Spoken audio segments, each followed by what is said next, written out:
Good morning student, welcome to Target Classes. मैं Rahul sir. आज हम बात करने वाले हैं पोलिनोमियल्स के नेक्स्ट टॉपिक की। पिछले वीडियो में हम लोगों ने जो भी पढ़ा था वो 9th क्लास का रिवीजन था, ठीक है। बेसिक कॉन्सेप्ट को हम लोगों ने कल स्टडी किया था जो 9th क्लास में भी पढ़ चुके थे।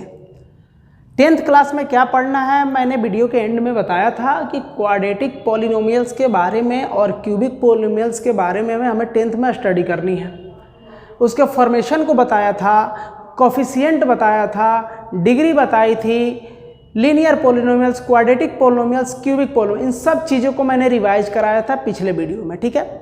और यहाँ तक कि जो क्वाड्रेटिक पॉलिनोमियल्स होता है उस चीज़ के बारे में कुछ ज़्यादा ही बताया था।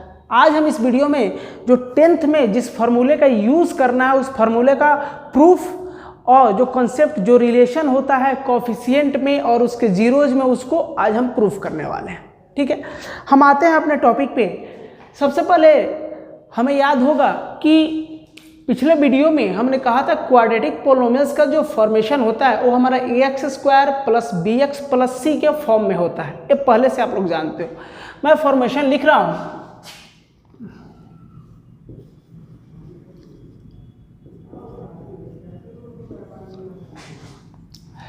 मैं फॉर्मेशन लिख रहा हूँ कि पोलिनोमियल्स को सबसे पहले तो p से रिप्रेजेंट करते हैं, px से रिप्रेजेंट करते हैं अगर हमारा पोलिनोमियल्स x में है तो ओरिजिनल फॉर्मेशन क्या होता है, कोई भी क्वाड्रेटिक पोलिनोमियल्स वो हमारा ax² plus bx plus c के फॉर्म में होता है ऑलवेज, ठीक है। मैंने लिख दिया ax² plus bx plus c।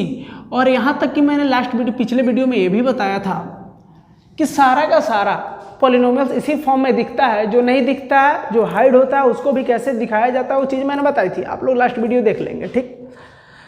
अब हम बात करते हैं ए बी क्या था। मैंने बताया था ए बी क्या था। ए और बी कोफिशिएंट होता है एक्स और x² का, ठीक है। मतलब दोनों कोफिशिएंट है तो ओवरऑल वो कोफिशिएंट है। बट सी जिसमें x नहीं दिखाई देता वो हमारा कांस्टेंट टर्म होता है, ठीक।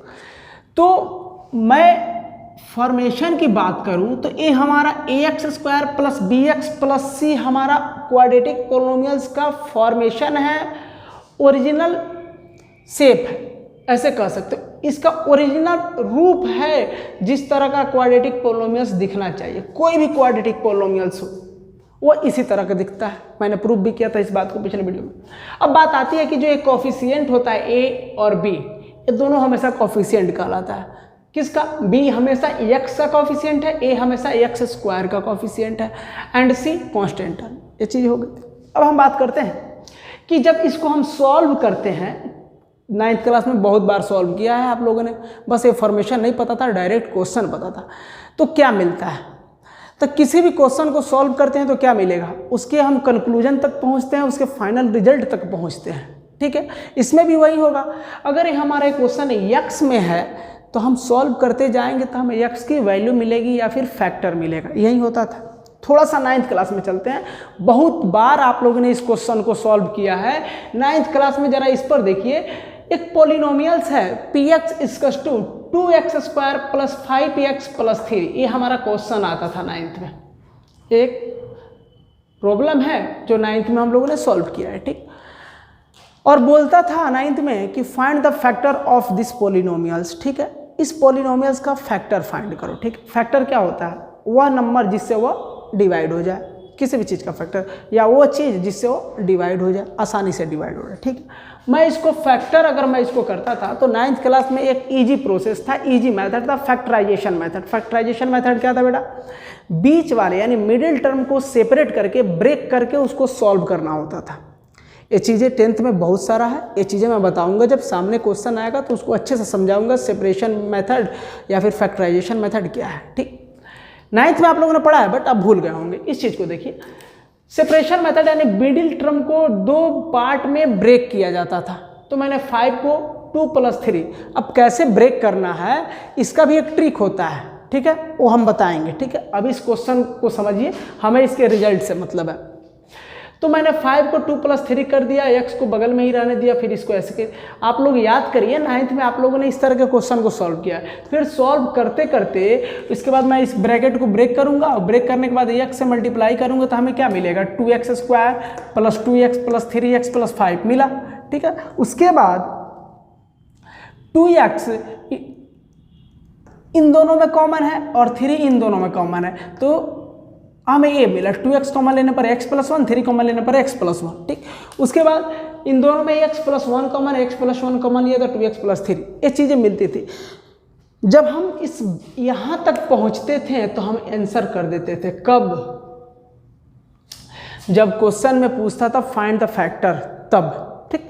जब क्वेश्चन में फैक्टर पूछता था तो जैसे 2 ब्रैकेट दिखाई देता था, जैसे 2 ब्रैकेट हमें दिखाई दिया उसको हम क्या करते थे? आंसर कर देते थे, वही आंसर होता था। फैक्टर का मतलब ये होता है ए ब्रैकेट में होना, ठीक। तो पॉलिनोमियल्स में जब भी, क्वाड्रेटिक पॉलिनोमियल्स में जब फैक्टर की बात करता था तो लास्ट में जब 2 ब्रैकेट एक साथ आ जाती थी इनटू के फॉर्म में तो हमारा आंसर होता था। कर दिया मैंने आंसर। बट क्वेश्चन में थोड़ा सा चेंज करे और बोले कि फाइंड द जीरोज, ठीक। तो 9th में तो जीरोज नहीं बोलेगा, बोल भी सकता है, या फिर ऐसा भी find the value of x, find the value of y and find the value of z, अगर क्वेश्चन x y z में हो तो, ठीक। तो ये क्वेश्चन हमारे x में है, तो अगर फैक्टर पूछता था तो यहाँ तक आंसर होता। तो अगर जीरोज पूछेगा, x की वैल्यू पूछेगा तो बेटा कुछ नहीं करना होता था, हमें यहाँ तक पहुँचना होता था, बट उसके बाद भी 2 स्टेप और बढ़ाना होता था, ठीक है। तो क्वेश्चन में पूछता था फाइंड द जीरोज, अगर फैक्टर पूछा तो ब्रैकेट तक आंसर हो जाता था, और फैक्टर के अलावा अगर जीरोज पूछता है तो उसके लिए क्या करते हैं? फैक्टर के बाद उसको 2 स्टेप और आगे बढ़ाते हैं, यानी फैक्टर जो आता था वो px ही है, ये सब px। px की वैल्यू कितनी आ गई? x+1 into 2x+3। उसे px को अपने मन से 0 के बराबर कर देने पर, 0 के इक्वल टू कर देने पर हमें जीरोज मिल जाता था, मीन्स वैल्यू ऑफ x मिल जाता था। जीरोज का मतलब होता है वैल्यू ऑफ x, ठीक है। जरा देखिए, ये हमारा px है, तो मैं अपने मन से px = 0 करता था, यानी px को 0 के बराबर करिए। जब px को 0 के बराबर करता था तो px की वैल्यू कितनी है? x+1 2x+3, px के नीचे ये लिख दिया मैंने, = 0। अब जब 2 चीज़ें ब्रैकेट में होती है, इनटू में होती है, तो ये 0 जो है दोनों के हिस्से में जाता है, मतलब इस 0 से दोनों को कंपेयर किया जाता है। x+1 को भी कंपेयर करो 0 से, 2x+3 को भी कंपेयर करो 0 से। जब ऐसा करते थे तो x की वैल्यू हमें फाइंड हो जाती थी। तो मैंने क्या किया? x+1 = 0 एंड ऑल्सो 2x+3 = 0, मतलब इतना = 0, इतना = 0 कर दिया मैंने। यहाँ से 1 जब इधर सेंड करेंगे तो x की वैल्यू -1, और यहाँ से 3 इधर करेंगे तो -3, 2 इधर डिवाइड में है तो मल्टीप्लाई में तो डिवाइड में जाएगा, x = -3/2। क्या मिला हमको? x की वैल्यू से मतलब थी। तो क्वेश्चन हमारा 9th में फैक्टर पूछता था तो ब्रैकेट तक आंसर देते थे, और जीरोज पूछता था तो उसको 2 स्टेप आगे बढ़ाने के बाद 0 से कंपेयर करने के बाद x की वैल्यू जो आती थी उसी को जीरोज बोलते हैं। तो यहाँ पर एक चीज़ क्लियर हुआ, x की वैल्यू को ही जीरोज बोलते हैं, क्योंकि जीरोज क्या है? जीरोज का यही लिखा जाता था क्वेश्चन में, find the value of zeros, ठीक। दरअसल ये 0 से ही बना है, 0 का मतलब होता है 0, यानी 0 से कंपेयर किए तभी तो जीरोज मिला, मतलब x की वैल्यू को ही जीरोज बोलते हैं। क्यों बोलते हैं? क्योंकि उसको 0 से ही कंपेयर किया जाता है, ठीक है, ये अलग चीज़ है। तो हमें x की वैल्यू निकाल दी जाती थी। अब मैं बात ये करने वाला हूँ बाबू, ये जो x की वैल्यू आती है, x की जो वैल्यू है उसको किस किस नाम से जाना जाता है? क्योंकि 10th में जरूरी है, नेसेसरी है। तो मैंने क्या कहा, एक तो ये जीरोज के नाम से जाना गया, जो x की वैल्यू आती है वो किस किस नाम से जाना जाता है? जीरोज के नाम से जाना जाता है, ठीक। 9th में भी आया था, 10th में। क्वेश्चन में पूछने का अलग अलग तरीका होता है, जीरोज भी पूछ सकता है, यानी find the zeros of this equation, find the zeros of this polynomials. Polynomials he equation होता है, थोड़ा सा डिफरेंस होता है, जब इक्वेशन पढ़ाऊंगा तो बताऊंगा, ठीक। तो जीरोज भी पूछ सकता है, ठीक। जीरोज के अलावा रूट्स भी बोल सकता है, ठीक। सॉल्यूशन भी बोल सकता है, बट ये इंग्लिश मीडियम का क्लास है। अगर हिंदी की बात करें तो हिंदी में भी 3 नाम होते हैं इसके। खैर, इंग्लिश में अकेला 3 नाम लेकर चलता है। कौन? x की दोनों वैल्यू, यानी x की वैल्यू को हम वैल्यू ऑफ x भी बोलते हैं, जीरोज के नाम से भी जानते हैं, रूट्स के भी नाम से जानते हैं, और सॉल्यूशन के नाम से भी जानते हैं। क्योंकि 10th में हमें क्वेश्चन क्या मिलेगा? Find the solution of this polynomials, find the roots of this polynomials, find the zeros of this polynomials. कुछ भी पूछे, दिमाग क्या कहेगा? Find the value of x, अगर y में होगा तो find the value of y, z में होगा तो find the value of z। समझ में आ गया? तो ये चीज़ें हमेशा याद रखिएगा कि x की वैल्यू को इतना नाम से जाना जाता है।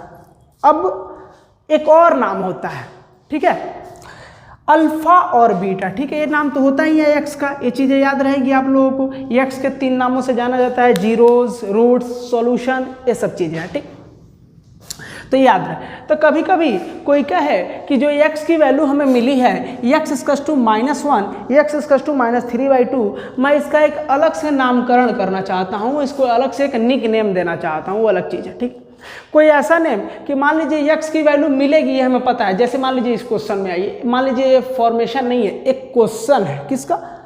क्वाड्रेटिक पॉलिनोमियल्स का। अब मैं कह रहा हूँ बेटा जरा इसी तरह इसको भी सॉल्व करके दिखा दो, तो कहोगे सर सॉल्व ही नहीं होगा, उसमें ABC के बदले नंबर दे रखा है तो मैंने सॉल्व कर दिया, बट यहाँ पर तो ABC वेरिएबल के फॉर्म में काम कर रहा है, तो क्या करें? तो ठीक है, सॉल्व नहीं कर सकते हैं। मैं माना कि इसको तुम सॉल्व नहीं कर सकते हो क्योंकि यहाँ पर कोई नंबर नहीं दे रखा है। ठीक है भाई, ABC क्या होता है? वो तो वेरिएबल का काम कभी कभी करता ही है, जिसकी वैल्यू ना पता हो तो वेरिएबल है, ऐसे मान सकते हैं। तो ठीक है, फिर भी ऐसा तो नहीं कह सकते हैं ना कि बेटा ये सॉल्व नहीं होगा, सॉल्व होगा, क्योंकि अगर क्वाड्रेटिक पॉलिनोमियल्स में है तो हम इसको सॉल्व कर सकते हैं। ठीक, और इसी मेथड से ही सॉल्व कर सकते हैं, क्यों नहीं होगा? ठीक, लेकिन ABC वेरिएबल की तरह काम कर रहा है, इसलिए हम इसको सॉल्व कर नहीं सकते हैं। तो क्या करेंगे? इतना तो पता है ना कि हाँ ये सॉल्व जरूर होगा, लेकिन हम नहीं कर सकते हैं, लेकिन सॉल्व होने के बाद इसका भी रिजल्ट x की वैल्यू जरूर देगा। ठीक है, मैं मान लिया कि अगर इन फ्यूचर अगर ये सॉल्व भी हो रहा है तो ये भी कुछ स्टेप होने के बाद हमें x की 2 वैल्यू देगा, ये तो कंफर्म हो गया। क्योंकि अगर क्वेश्चन सही है तो आंसर तो पक्का आएगा, वो हमारी कैपेबिलिटी के ऊपर है कि हम इसको सॉल्व नहीं कर पा रहे हैं, वो अलग चीज़ है। ये हमारा नंबर में था तो मैंने x की वैल्यू निकाल दिया, x की 2 वैल्यू निकाल दिया। ठीक है, तो मैं मान लूँ कि इस तरह का क्वेश्चन है, हमें इतना पता है कि नहीं x की वैल्यू आएगा, लेकिन क्या आएगा मैं क्या करूँ? तो इसलिए कहते हैं कभी कभी x की वैल्यू को नामकरण कर देते हैं कि कहीं ऐसा क्वेश्चन आ जाए इन द वेरिएबल फॉर्म, तो उसमें हम एक कम से कम लेट कर सके कि हाँ नहीं, एक x की वैल्यू इसको हम एक अलग से नाम से जान सकते हैं कि हाँ x की वैल्यू है, फिर ये दूसरे x की वैल्यू है। तो वो नंबर हमारा है अल्फ़ा और बीटा, कि कभी कभी x की वैल्यू को अल्फ़ा के नाम से भी जाना जाता है और बीटा के नाम से भी जाना जाता है। ये चीज़ें याद रहे, यानी अल्फ़ा और बीटा को भी x की वैल्यू कहा जा सकता है। अगर क्वेश्चन ऐसा पूछे find the alpha and beta of this polynomials, तो घबराना नहीं है, बोल रहा है x की वैल्यू निकालो, यानी x की वैल्यू -1 ही अल्फ़ा है, -3/2 ही बीटा है। अब आप चाहें तो इसको अल्फ़ा इसको बीटा कर सकते हैं, कोई दिक्कत नहीं है, आपस में बदल सकते हैं, नाम ही रखना है ना, कुछ भी रख सकते हो। तो यहाँ पर अल्फ़ा इक्वल्स टू क्या होगा? -1 एंड बीटा इक्वल्स टू -3/2। तो मैंने क्या कहा कि x की वैल्यू को अल्फ़ा और बीटा के नाम से भी जाना जाता है।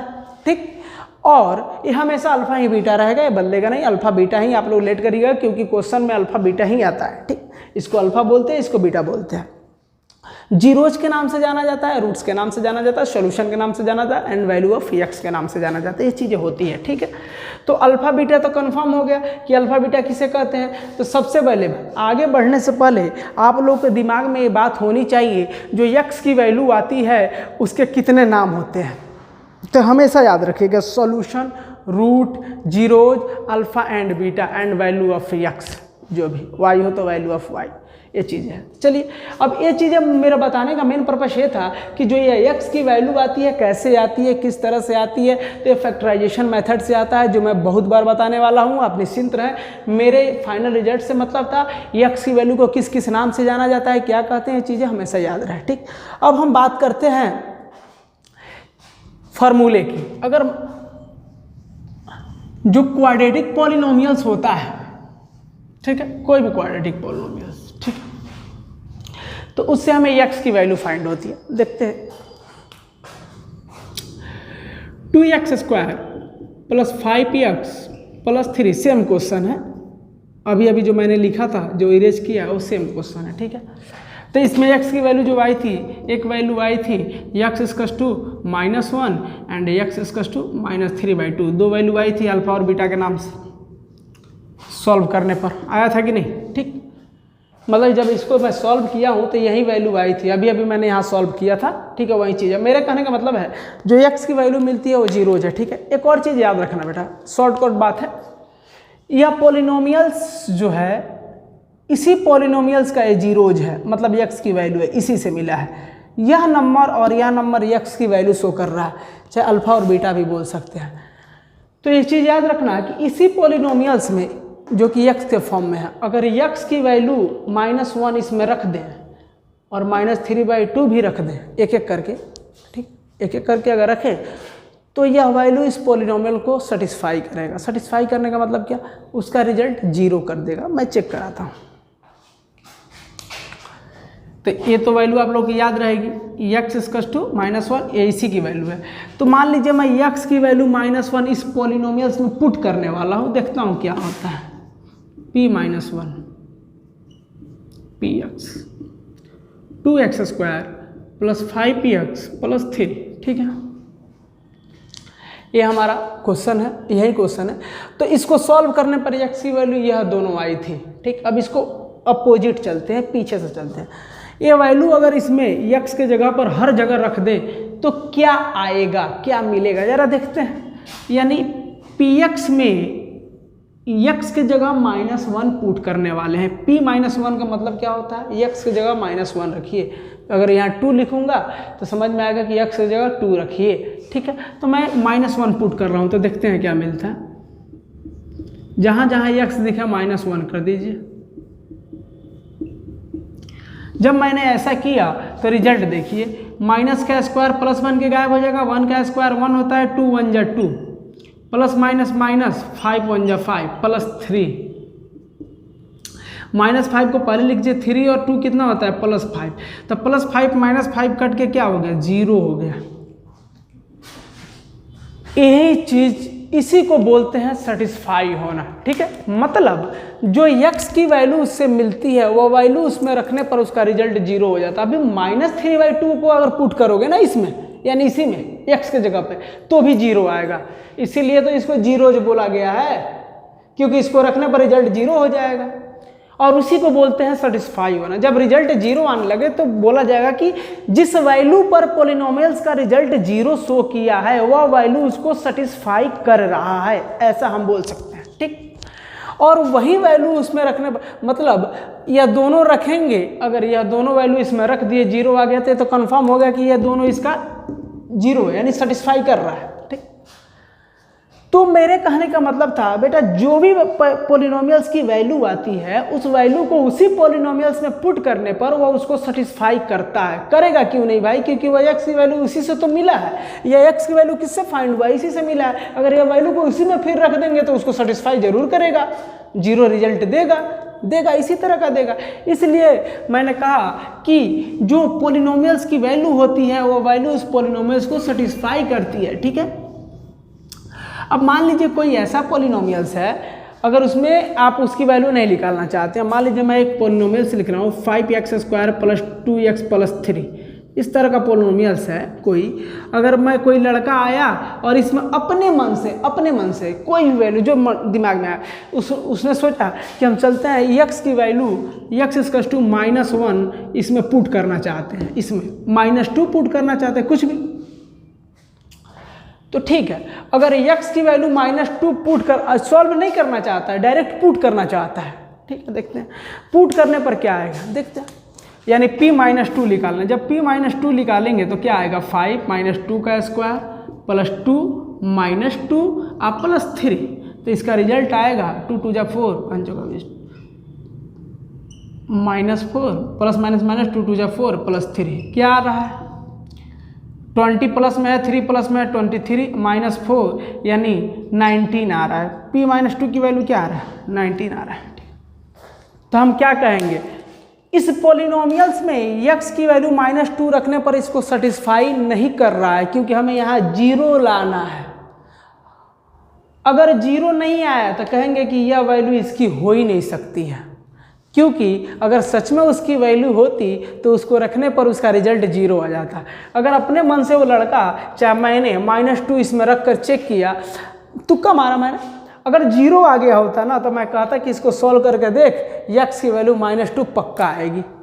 ये चीज़ें तो अपने मन से रखने पर अगर 0 आ गया तो एक कॉन्फिडेंशियल बोल सकते हो कि वह वैल्यू उसी की है, लेकिन 0 नहीं आया तो हम बोलेंगे x -2 इस पॉलिनोमियल्स को सेटिस्फाई नहीं कर रहा है, because p -2 not equal to 0, p -2 because p -2 not equal to 0, यानी पॉलिनोमियल्स में -2 रखने पर वैल्यू 0 नहीं आ रही है। सो x -2 is not satisfy this polynomials, ये चीज़ें हम बोल सकते हैं।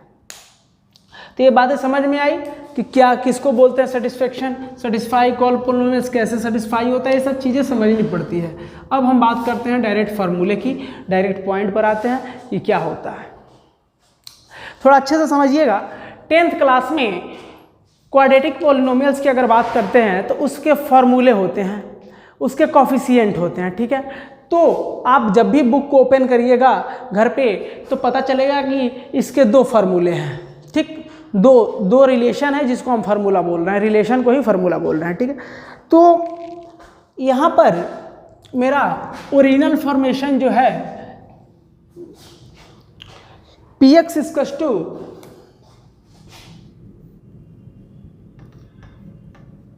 ax square plus bx plus c, ये हमारा ओरिजिनल फॉर्मेशन है, ठीक है, एक पॉलिनोमियल से है। तो ये तो पक्का है बाबू कि इसको सॉल्व करने पर x की 2 वैल्यू आएगी, लेकिन कैसे आएगी ये नहीं पता है, मैंने अभी जस्ट बताया है, ठीक है।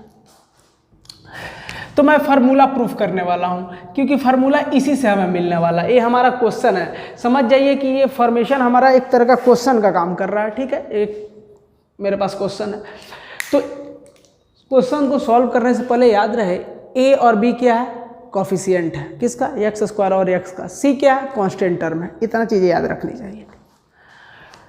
चलिए अब हम मान लेते हैं इसको सॉल्व करते हैं, ठीक है, सॉल्व करते हैं। तो जब इसको सॉल्व करेंगे तो x की वैल्यू आती है जिसको हम जीरोज बोलते हैं, अल्फा एंड बीटा बोलते हैं, ठीक। तो इतना तो पता चल गया, इसको सॉल्व करने पर x की वैल्यू आएगी अल्फा और बीटा। तो मैं मान ले रहा हूं कि alpha and beta are 2 zero of this polynomials, क्योंकि इतना तो पता है कि सॉल्व करने पर x की 2 वैल्यू आएगी, तो क्यों ना उन दोनों वैल्यू को मैं मान लूँ अल्फा और बीटा ही आने वाली है। अब अल्फा और बीटा एग्जैक्टली क्या आएगा वो तो बाद में पता चलेगा, लेकिन अल्फा और बीटा आएगा इतना पता है। तो let alpha and beta are 2 zeros of this polynomials, ठीक। मैंने मान लिया कि अल्फा और बीटा इसके 2 जीरोज हैं। तो अल्फा और बीटा क्या होता है, अगर जीरोज है तो वह एक्स की वैल्यू है, यानी हम लिख सकते हैं, यानी एक्स की एक वैल्यू हमारे पास अल्फा है और एक्स की एक वैल्यू हमारे पास बीटा है। जैसे आप लेट कर लोगे कि अल्फा और बीटा 2 जीरोज है तो x की एक वैल्यू अल्फा कहलाएगी और x की दूसरी वैल्यू बीटा कहलाएगी, जो सामने है आप लोगों के। अब देखिए इसको सॉल्व करते हैं थोड़ा सा। अल्फा को जब इधर करेंगे तो क्या मिलेगा, x minus alpha equal to 0। Beta को इधर करेंगे तो x minus beta equal to 0, ठीक है। ऐसा होगा, क्यों नहीं हो सकता, बीटा को अल्फा को उधर सेंड करेंगे तो 0 आएगा। अब देखो ये ब्रैकेट में चीजें दिखने लगी, तुम ही देखो 2x square plus 5x plus 3, इसको जब मैंने सॉल्व किया तो तुम्हें क्या दिखा था, 2x square equal to 2x plus 3x plus 3, और क्या दिखा था, 2x कॉमन लेने पर x plus 1 and plus 3 common लेने पर x प्लस 1, फिर क्या दिखा था, x प्लस 1 कॉमन लेने पर 2x प्लस 3 दिखा था कि नहीं। फिर जब मैंने 0 के बराबर किया था तो x प्लस 1 इक्वल टू 0 दिखा था and 2x plus 3 equal to 0 दिखा था, और उसके बाद x की वैल्यू फाइंड हुई थी। ये चीज़ें मैंने अभी यहाँ पर शुरू में लिखा था। अब मैं क्या समझा रहा हूँ, जो चीज़ें ब्रैकेट में है तो मैंने इसको तो फैक्टर बोला था, याद करो ये चीज़ें ब्रैकेट वाली चीज़ें फैक्टर थी, और इसी फैक्टर को 0 के इक्वल टू कर दिया गया था x की वैल्यू निकालने के लिए, फाइंड करने के लिए, ठीक है। अब यहाँ पर क्या तुम्हें दिख रहा है, x माइनस अल्फा, यहाँ पर अल्फा इक्वल टू कोई वैल्यू है, ठीक है, x minus alpha x minus beta equal to 0, यानी डायरेक्ट ये चीज़ें हमें दिखाई दे रहा है। x वाला टर्म है ये अल्फा और इसको बीटा ले लो, ठीक है। इस तरह की चीज़ें दिखाई दे रही है। यानी हो ना हो यह फैक्टर है, यही तो दोनों फैक्टर था। यह दोनों हमारा क्या कहलाता था, शुरू में मैंने क्या बताया था कि फैक्टर जब पूछता तो इसको आंसर देते थे, यानी यह फैक्टर है। और यह क्या शो कर रहा है कि अलग अलग फैक्टरों को जीरो के बराबर कर दिया गया है। तो ये भी तो चीज़ें ब्रैकेट में है, तो ये दोनों क्या है, फैक्टर है और जीरो के बराबर कर दिया गया है। ठीक है, वही चीज़ समझाना चाहता हूँ। इसको पीछे से ले जाओगे तो ये चीज़ें दिखाई देगी। जब इसको सॉल्व करेंगे तो x की वैल्यू आ जाएगी -1। तो इधर देखो मैंने पहले x की वैल्यू लिख दिया है, यूँ समझो पहले ये चीज़ें लिख दिया है तब ये लिखा है, यहाँ पर पहले ये लिख दिया तब ये लिख दिया, दोनों चीज़ें सेम है, बस समझना है। तो x = अल्फा और x = बीटा सॉल्व करने पर x - अल्फा और x - बीटा में फाइंड हुआ। ठीक है, अब क्या करेंगे, दोनों फैक्टर है, ये दोनों क्या है, फैक्टर है। सो लिखेंगे x - alpha and x - beta are factor of polynomials. ठीक है, पॉलिनोमियल्स कौन है, px हमारा पॉलिनोमियल्स है। ठीक, मैंने लिख दिया। अब क्या, जब ये दोनों पॉलिनोमियल्स है तो ये पॉलिनोमियल्स है और x - alpha x - beta factor है, तो जब फैक्टर को आपस में मल्टीप्लाई किया जाता है तो क्या फाइंड होता है, जरा समझिए आप। मेरे पास 30 कोई नंबर है, बड़ा सा नंबर है, मैं बोलूँ 30 का फैक्टर बताओ, कोई दो फैक्टर बताओ, कोई दो। 2 भी इसका फैक्टर है। ठीक है, 15 भी इसका फैक्टर है कि नहीं। ठीक, कोई दो फैक्टर जिससे वो 30 आ जाए, तो 2 और 15 फैक्टर, या फिर 30 का और कोई फैक्टर बताओ। 2 भी है, 3 भी है, 5 भी है कि नहीं। इस सब से 30 क्या हो जाएगा, कैंसिल हो जाएगा। यानी 2 के टेबल से भी 30 कैंसिल हो जाएगा, 3 के टेबल से भी हो जाएगा, 5 के टेबल से भी हो जाएगा। ठीक है, अगर इसकी एग्जैक्टली कॉमन फैक्टर अगर निकालें, इसका अगर हम फैक्टर निकालें इनटू के फॉर्म में, तो भी 30 का फैक्टर ही आता है। ठीक है, तो मान लीजिए कि 30 का दो फैक्टर हमारे पास 2 और 15 है। एक बात बताओ, 2 भी इसका फैक्टर है, 15 भी इसका फैक्टर है। ठीक है, तो 2 × 3 लिख सकते हैं। अब एक बात बताओ, ये दोनों फैक्टर कहलाता है, ये भी और ये भी क्या कहलाएगा, फैक्टर ऑफ 30। तब ऐसा मान लो कि 30 वो पोलिनोमियल्स है और alpha - beta x - alpha x - beta वो फैक्टर है, 2 और 15 का काम कर रहा है।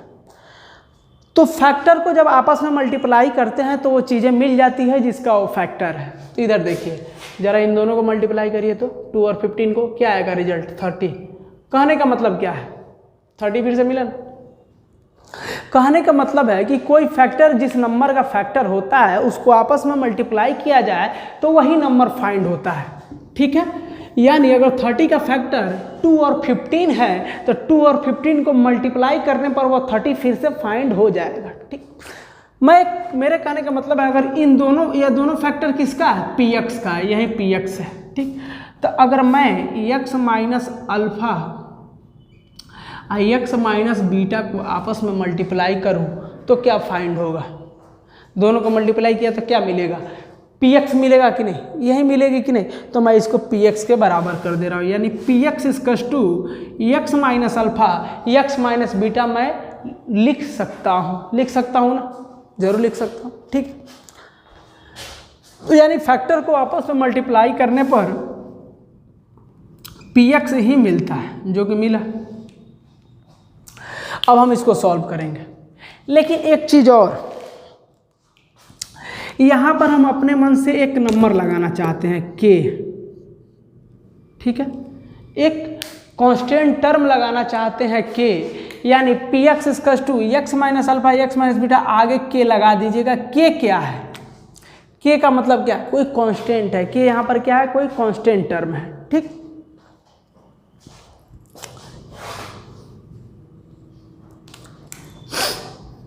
यानी px = k कोई कांस्टेंट टर्म है, k × x - alpha × x - beta कर दिया मैंने। अब क्या करेंगे, k क्या था, अभी जिस क्वेश्चन को मैंने सॉल्व किया तो क्या आया था, x + 1 2x plus 3। Final result क्या आया था? अभी अभी एक क्वेश्चन था, उसका रिजल्ट यही आया था ना, px इक्वल टू फैक्टर क्या आया था? यही आया था जो शुरू में मैंने क्वेश्चन सॉल्व किया था। तो बेटा कहने का मतलब ये है कि हो सकता है कि इसमें से भी कुछ कॉमन निकाला जा सके। मतलब मान लीजिए अगर 2 की जगह 4 भी तो आ सकता था। अगर क्वेश्चन में बदलाव करते हैं, जिस क्वेश्चन का ये आंसर है इससे पहले जो मैंने दिखाया था, तो इसमें से 2 कॉमन भी तो ले सकते हैं। तो इनमें से 2 कॉमन लेंगे तो 2 दिख जाएगा आगे, और x प्लस 1, और ये दिख जाएगा 2, इसका इसी में से कॉमन लिएगा तो x प्लस 2 दिखेगा। हो सकता है कि ब्रैकेट, जब फैक्टर निकालने पर ब्रैकेट में कुछ ऐसा नंबर आ जाए जिसमें से कुछ और नंबर कॉमन लिया जा सकते हैं, तो उसी नंबर के लिए, इसी 2 के लिए मैंने k लगाया है। कि कभी कभी क्वेश्चन में ऐसा आता है कि मान लीजिए कोई और नंबर भी बाहर कॉमन दिखने लगे, इसलिए k का यूज किया गया है। और मान लीजिए कोई कॉमन ना दिखे, जैसे कि 2x प्लस 3 था, अब इसमें कुछ कॉमन नहीं है। लेकिन एक बात बताओ, कुछ भी कॉमन नहीं है फिर भी तो एक कॉमन है कि नहीं? यानी आगे 1 × में छुपा है, हमेशा 1 × में छुपा होता है हमेशा। तो ये ऐसा मान लीजिए मैंने उस 1 के लिए k का यूज किया है, तो k बेटा कुछ नहीं है, k केवल साथ साथ चलेगा, कोई कांस्टेंट टर्म है, उससे घबराने की बात नहीं है। ठीक है, हमको k से कोई मतलब ही नहीं है। अब हम बात करेंगे आगे की, px इक्वल टू k। ठीक, अब इन दोनों को आपस में मल्टीप्लाई करते हैं, देखते हैं क्या मिलता है। x², फिर माइनस बीटा x, फिर माइनस अल्फा x, फिर minus minus plus alpha into beta, मिला अल्फा इंटू बीटा, ये चीज़ें मिल गई। अब क्या, px equal to k into x², इन दोनों में माइनस कॉमन है और x कॉमन है, तो x और माइनस कॉमन लेंगे तो ब्रैकेट में प्लस हो जाएगा, तो अल्फा प्लस बीटा लिख सकते हैं, और x को बगल में कर सकते हैं अल्फा इंटू बीटा। मैंने कुछ नहीं किया, इन दोनों में से x कॉमन ले लिया है और माइनस कॉमन लिया है, तो ये अल्फा और बीटा आपस में प्लस हो जाएगा, क्योंकि माइनस मैंने कॉमन लिया है। ठीक, और k को आगे रखा है। फिर जरा देखिए, इस k से मल्टीप्लाई कर दीजिए, px equal two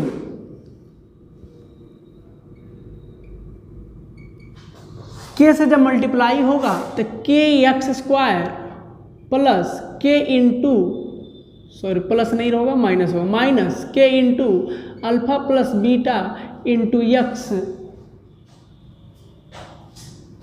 plus k alpha beta. ठीक है, ऐसा आएगा k अल्फा बीटा। क्या किया मैंने, इन दोनों को आपस में मल्टीप्लाई करके ब्रैकेट को ब्रेक किया।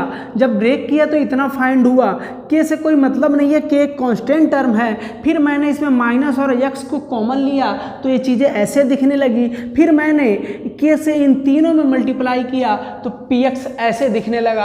अब हम क्या करेंगे, px की जो वैल्यू है उसको पुट करेंगे। px की वैल्यू कितनी है क्वेश्चन में देखिए, px equal to ax² plus bx plus c है। px क्या है, पॉलिनोमियल्स है, जिसका जो क्वेश्चन के रूप में हमें दिखाई दे रहा है ax² plus bx plus c। px के बदले वहाँ पर रखते हैं, देखते हैं क्या मिलता है। px की वैल्यू कितनी है, ax² plus bx plus c। ठीक है, इसका टू, अब जो चीज़ें उधर दिख रही है उसको लिख दीजिए, k x² minus k alpha plus beta into x plus k alpha beta. ठीक है, मैंने कुछ नहीं किया, px की जो वैल्यू क्वेश्चन में है उसको मैंने रख दिया, उसको मैंने पुट कर दिया। एक थ्योरी है बाबू, ये थ्योरी है, ऐसे कह सकते हैं, एक थ्योरी। जब फार्मूला प्रूफ किया जाता है तो उसको थ्योरी बोला जाता है, एक कॉन्सेप्ट है। ठीक, मैं इसके फॉर्मेशन से ही, ओरिजिनल फॉर्मेशन से ही इससे जो चीज़ें मिलेगी वह फार्मूला होगा। ठीक है, तो अगर ax² plus bx plus c इसका टू इतना हुआ। अब हम बात करेंगे कंपेयर की। 9th क्लास में रेशनलाइज चैप्टर में आप लोगों ने बहुत बार कंपेयर करना जाना है। अब कंपेयर की बात करेंगे, इन दोनों को LHS और RHS को आपस में कंपेयर करना। कंपेयर बेटा उसको बोलते हैं जब दो चेहरे एक समान हो, दो चीज़ एक जैसी हो, तब उन दोनों को कंपेयर किया जाता है।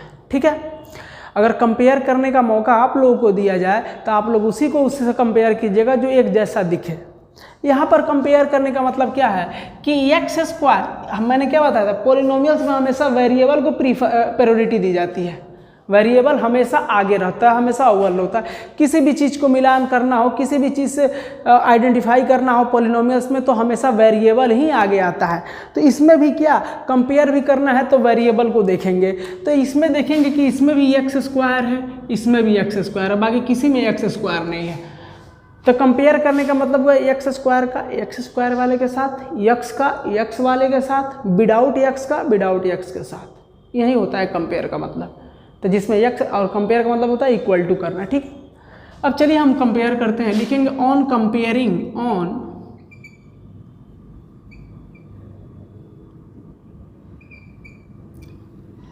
कंपेयरिंग। ठीक, मैं जब कंपेयर करूंगा तो सबसे पहले ए एक्स स्क्वायर को के एक्स स्क्वायर से कंपेयर करूंगा, एक्स स्क्वायर वाला एक्स स्क्वायर वाला। तो कंपेयर का मतलब होता है उन दोनों को आपस में इक्वल करो। जब ऐसा करूंगा तो एक्स स्क्वायर और एक्स स्क्वायर कैंसिल हो जाएगा, क्या बच जाएगा, ए इक्वल्स टू के। तो इसको मैं इक्वेशन 1 मान ले रहा हूँ, हो सकता है बाद में इसका यूज मैं करूँ। ठीक, तो जब एक्स स्क्वायर को एक्स स्क्वायर वाले साथ कंपेयर किया तो पता चला के की वैल्यू ए के बराबर आने लगी। ठीक है, अब किससे किससे कंपेयर करना है, इसका तो हो गया। अब यक्स वाले का यक्स वाले के साथ, ये तुम्हारा यक्स वाला है, क्योंकि यक्स के बगल में जो भी चीज़ें दिखाई दे रहा है वो क्या है, कॉफिशिएंट है कांस्टेंट के रूप में, और यक्स ही हमारे केवल वेरिएबल है। तो चलिए बी एक्स इक्वल्स टू क्या लिखेंगे, माइनस, माइनस रहेगा तो माइनस लेकर चलेंगे, प्लस रहेगा तो नहीं लेंगे, के alpha plus beta into x. ठीक है, जब यक्स वाले का यक्स वाले के साथ कंपेयर किया तो यक्स से यक्स कैंसिल हो जाएगा और क्या बच जाएगा, बी इक्वल्स टू माइनस के अल्फा प्लस बीटा। होगा कि नहीं, हो गया। अब क्या करें, जब b की वैल्यू माइनस के इंटू अल्फा प्लस बीटा आया तो हम इक्वेशन 1 का यूज अब कर सकते हैं, क्योंकि मुझे वहाँ पर k की आवश्यकता नहीं है, k कोई कांस्टेंट टर्म है, हम k के बदले a लिख सकते हैं फ्रॉम इक्वेशन 1। तो यूज इक्वेशन 1 एंड यहाँ पर लिखेंगे यूज इक्वेशन 1। तो मैं यहीं पर k के बदले क्या लिख दूँ, a लिख दे रहा हूँ। ठीक, k के बदले हो गया। अब एक ऐसा दिखेगा कि हमारा कैसा है, सॉरी ए हमारा मल्टीपल में है तो b के नीचे आएगा, और माइनस को भी इस साइड में भेज दो, यानी अल्फा और बीटा को अकेले करना है। अल्फा और बीटा को एक अकेले कर दो किसी साइड में, बाकी सबको दूसरे साइड में भेज दो, क्योंकि अल्फा बीटा क्या है बाबू, अल्फा बीटा जीरोज है, याद रखना, यक्स की वैल्यू है। ए बी क्या होता है, ए और बी कॉफिशिएंट होता है, एक्स स्क्वायर और यक्स का, याद रहे। तो जब हम ऐसे करेंगे तो अल्फा प्लस बीटा को वहीं पर रोक लेते हैं और बी के नीचे ए को भेज देते हैं, और माइनस है तो वो भी बी के साइड में भेज देते हैं, क्या दिक्कत है। यानी अगर इसको सॉल्व करोगे तो alpha plus beta equals to minus b by a हमें फाइंड होगा, होगा कि नहीं। ठीक, ये चीज़ें हमें मिल गई। तो alpha plus beta equals to minus b by a. तो मैंने बार बार मैं कह रहा हूँ कि बी और ए क्या है, कॉफिशिएंट है, अल्फा प्लस बीटा क्या है, सॉरी अल्फा और बीटा क्या है, जीरोज है, एक्स की वैल्यू है। अब एक और चीज़ कंपेयर करना बच गया है, उसको भी कंपेयर कर लेते हैं। सी यानी विदाउट एक्स, मैंने क्या बोला, विदाउट एक्स वाले का विदाउट एक्स के साथ। तो इस सी में एक्स नहीं दिख रहा है, के अल्फा बीटा में एक्स नहीं दिख रहा है, यानी सी इक्वल्स टू के अल्फा बीटा लिख सकता हूँ कि नहीं, सी इक्वल्स टू के अल्फा बीटा। जब ऐसा होगा तो ये कैसे दिखाई देगा, के के बदले ए लिखेंगे, यूज इक्वेशन 1, फिर क्या करेंगे, यूज इक्वेशन 1, तो कैसा दिखेगा, c equals to a into alpha beta, c equals to a into alpha beta, दिखा कि नहीं। अब क्या करेंगे, ए को सी के तरफ लाएंगे, क्योंकि अल्फा बीटा को अकेले हमेशा छोड़ना होता है, अल्फा बीटा में कोई चीज़ नहीं होनी चाहिए। तो क्या दिखेगा, alpha beta equals to c by a, alpha beta equals to c by a, इतना चीज़ें हमें दिखेगा। तो मैंने क्या किया, जब इसको इससे कंपेयर किया तो 1 2 3, तो खैर इससे तो हमें मतलब नहीं है, इसको टू के से मतलब नहीं, क्योंकि इसका यूज मैंने कर रखा है इसमें और इसमें, तो हमारे पास यही 2 फार्मूला फाइंड हुआ। अब ये कॉन्सेप्ट बच्चों को नहीं समझ में आता, वो इसलिए नहीं समझ में आता कि वो जान नहीं पाते हैं कौन क्या है। तो यहाँ पर वही बताना चाहता हूँ कि अल्फा बीटा हमेशा याद रखना x की वैल्यू है, b और a हमेशा कॉफिशिएंट है, c भी क्या है, कांस्टेंट टर्म है, तो एज हमेशा वो कॉफिशिएंट के साथ ही आता है। खैर कोई दिक्कत नहीं है। अल्फा प्लस बीटा इजकस to minus b by a, alpha into beta इजकस टू c बाई ए, एक तरह का फार्मूला मिला हमें। अब चीज़ें क्या है, जब मैंने कहा बाबू कि अल्फा, चलिए ठीक है, ये हमारा फार्मूला प्रूफ हो चुका है, यही 2 रिलेशन होता है, फार्मूला होता है जिसको हम फार्मूला बोलते हैं। नाउ एक चीज़ देखिए यहाँ पे, अल्फा प्लस बीटा इजकस टू हमें मिला है माइनस b बाई ए, मिला है कि नहीं? तो अल्फा बीटा हमारा क्या है, जीरोज है, क्या है, जीरोज है, x की वैल्यू है, और b और a क्या है, कॉफिशिएंट है।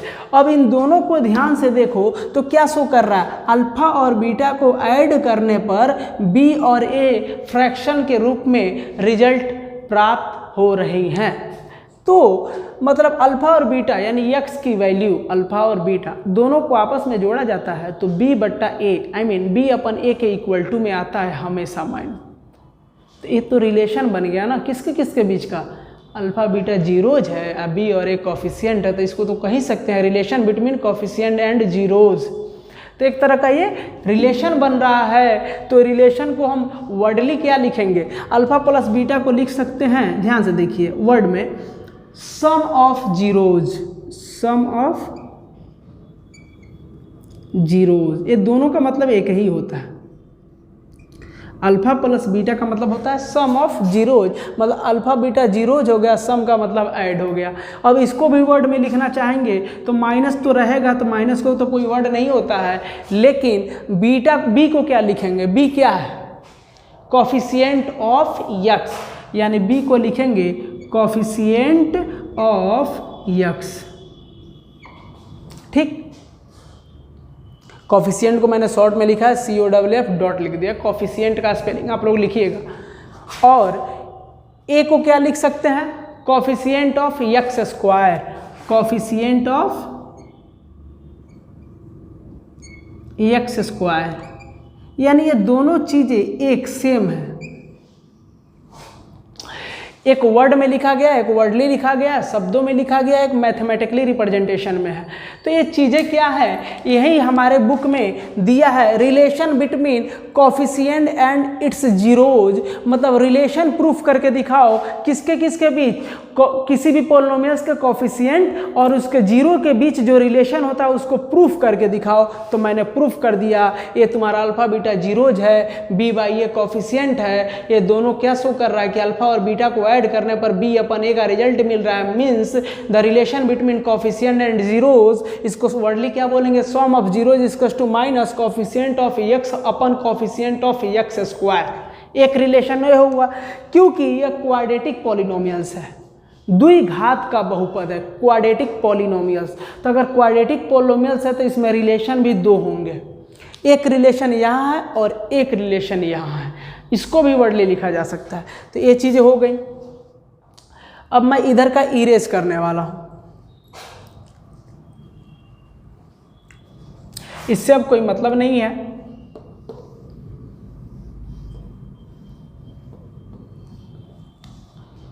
जरा ध्यान से देखिए, दूसरी चीजें क्या मिली है, एंड अल्फा इंटू बीटा इजकस टू सी बाई ए। तो मैंने क्या बोला, अल्फा बीटा क्या है, जीरोज है, सी और ए क्या है, कॉफिशिएंट है, आई मीन कांस्टेंट टर्म भी है। तो ये भी एक तरह का रिलेशन शो किया जीरोज और कॉफिशिएंट के बीच, या कॉफिशिएंट है, ए क्या है, कॉफिशिएंट है, और अल्फा बीटा क्या है, जीरोज है। तो जीरोज और कॉफिशिएंट के बीच एक तरह का रिलेशन है। तो इसको भी वर्डली हम लिख सकते हैं, ये इंटू का साइन है, तो इंटू को हम प्रोडक्ट बोलते हैं, product of zeros, product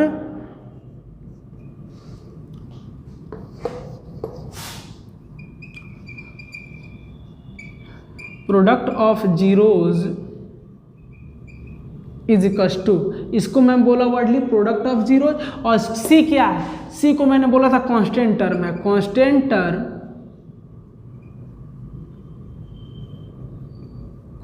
term अपन ए को क्या बोलते हैं, बार बार मैं बोल रहा हूँ, ए हमेशा एक्स स्क्वायर का कॉफिशिएंट होता है, तो ये के बदले हम लिखेंगे कॉफिशिएंट ऑफ एक्स स्क्वायर, और ये भी दोनों सेम फार्मूला है, दोनों को एक वर्ड में लिखा गया है और एक मैथमेटिकली है। तो ये चीज़ें क्या हुई, ये दो रिलेशन हमारा प्रूफ हो गया बुक में। अब ये रिलेशन बोलो चाहे फार्मूला बोलो, मेरे लिए तो ये फार्मूला है, क्योंकि इसी का यूज करके हम क्वेश्चन को सॉल्व करने वाले हैं, इसका यूज करेंगे और इसका यूज करेंगे। तो मैंने सीरियल वाइज करके इस फार्मूले को प्रूफ कराया है, आप इसका नोट्स बना सकते हैं, ठीक। तो एक चीज़ है, alpha plus beta equals to minus b by a, alpha into beta equals to c by a, दिमाग में हमेशा होना चाहिए। कब, जब भी कोई इंसान या जब भी बुक अगर क्वेश्चन पूछे, ठीक है आप पॉलिनोमियल्स पढ़े हो तो आप बताओ what is the relation between coefficient and its zeros of any polynomials, तुरंत आप बोलिएगा alpha and beta are two zeros, ये बोलने की जरूरत भी नहीं है, डायरेक्ट बोल देंगे alpha plus beta equals to minus b by a, alpha into beta equals to c by a, alpha into beta equals to c by a, दोनों बोल देंगे तो ये रिलेशन हो जाएगा। इसको वर्ड में बोला जाएगा तो आप आराम से बोल सकते हैं sum of zero equals to minus coefficient of x upon coefficient of x square and product of zero equals to constant term upon coefficient of x square. ये दोनों का मतलब सेम है, चाहे वर्ड में बोलो या फिर मैथमेटिकली बोलो, कोई दिक्कत नहीं। तो ये हमारे पास फार्मूला है। तो ये दो फार्मूले का यूज करके हम क्वेश्चन को सॉल्व करने वाले हैं पॉलिनोमियल्स का, ठीक है। तो हमेशा याद रखना बेटा, अल्फा बीटा कुछ नहीं होता है, वो एक्स की वैल्यू होती है जिसको जीरोज बोलते हैं, और बी और ए कुछ नहीं होता है, कॉफिशिएंट होता है उस पॉलिनोमियल्स का। ए जो होता है एक्स स्क्वायर का कॉफिशिएंट होता है, बी जो होता है एक्स का कॉफिशिएंट होता है। ऑलवेज रिमेंबर, हमेशा याद रखिएगा। अब बात करते हैं हम नेक्स्ट, एक और फार्मूला है जिसका यूज हम करेंगे 10th में, ये दो फार्मूले के अलावा, वो भी प्रूफ हो चुका है इसी प्रूफ में, लेकिन दिखाई नहीं दे रहा, मैं अभी उसको थोड़ा सा मेंशन कर रहा हूं, ठीक है। यहां तक क्लियर हुआ, आप इसको नोट कर सकते हैं।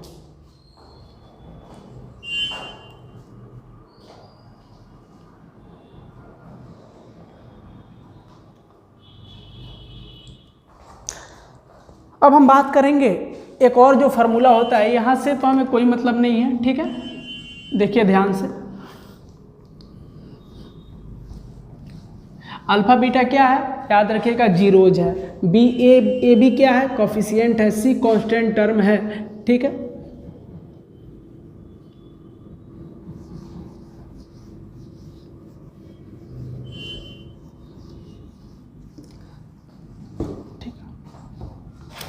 अब थोड़ा देखिए, मैं इस चीज़ को इरेज नहीं किया हूँ, ठीक है, वह इसी का पार्ट था। जब सॉल्व करते गया था तो ये चीज़ें हमें मिली थी, पी एक्स इक्वल्स टू, ठीक है, पी एक्स इक्वल्स टू हमें के एक्स स्क्वायर के इंटू के अल्फा प्लस बीटा, ये चीज़ें मिली थी, ठीक। अब ध्यान से एक बात बताइए, कभी कभी क्वेश्चन में उल्टा भी पूछ सकता है, आप लोगों को पता है। जैसे कि मान लीजिए 2x square plus 5x plus 3 एक क्वेश्चन है, पॉलिनोमियल्स है, तो इसको सॉल्व करने पर x की वैल्यू हमें 2 मिला था। ये वही क्वेश्चन है जो मैंने शुरू में लिखा था, x की वैल्यू एक -1 मिला था और x की वैल्यू एक -2/3 मिली थी कि नहीं। तो यही x की वैल्यू अल्फा और बीटा कहलाता है। जब इसको सॉल्व करेंगे तो x की वैल्यू हमें फाइंड होगी, और यही अल्फा है और यही बीटा है। तो कभी कभी क्वेश्चन में उल्टा भी तो पूछ सकता है, क्या पूछेगा आप थोड़ा सा दिमाग लगाइए, क्या पूछ सकता है। ये भी पूछ सकता है कि जो आपके पास पॉलिनोमियल्स दे रखा है, अगर वो पॉलिनोमियल्स ना दिया हो और डायरेक्ट उसकी वैल्यू x की वैल्यू दी हो और बोले कि पॉलिनोमियल्स फाइंड करो, मतलब अगर क्वेश्चन में ये पूछेगा, ये दोनों क्वेश्चन में अंतर है। देखो ये क्वेश्चन है, बोलेगा find the zeros of this polynomials of this polynomial. अगर क्वेश्चन ये पूछा तो मतलब ये हुआ find the value of x की वैल्यू निकाल लिए, तो x की वैल्यू निकाल, ठीक। अगर क्वेश्चन इसके अपोजिट पूछ सकता है कि अगर x की वैल्यू आपको पता हो, पॉलिनोमियल्स फाइंड करो, तो क्या करोगे। मीन्स इस क्वेश्चन में थोड़ा सा बदलाव है, फाइंड द पॉलिनोमियल्स या फिर क्वाड्रेटिक पॉलिनोमियल्स।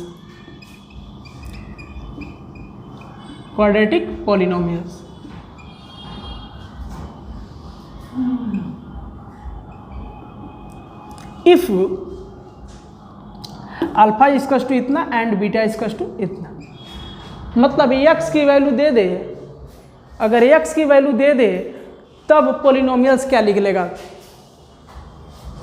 तो ठीक है, x की वैल्यू दे दे तब पोलिनोमियल्स क्या लिख लेगा, ठीक है।